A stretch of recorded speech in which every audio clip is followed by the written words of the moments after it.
आज आपण जेव्हा स्वामींना अनन्य तळमळ भावनेने प्रार्थना करतो, स्वामी माझं अमुक काम पूर्ण करा, तेव्हा त्याच क्षणी स्वामी आपली प्रार्थना ऐकून संपूर्ण विश्वाला आपल्या इच्छेच्या पूर्णतेसाठी कामाला लावतात.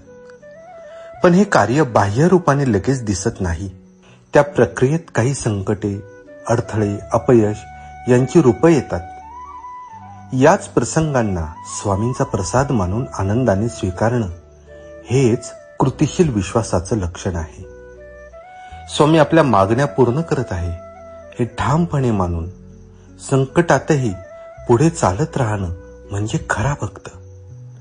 हे संकट म्हणजे परीक्षाच नव्हे, तर स्वामींचा आपल्यावर असलेला विशेष प्रेमाचा स्पर्श आहे. कधी वाटतं की उत्तर मिळत नाही, पण खरे तर स्वामी त्यावेळी काहीतरी मोठं आणि योग्य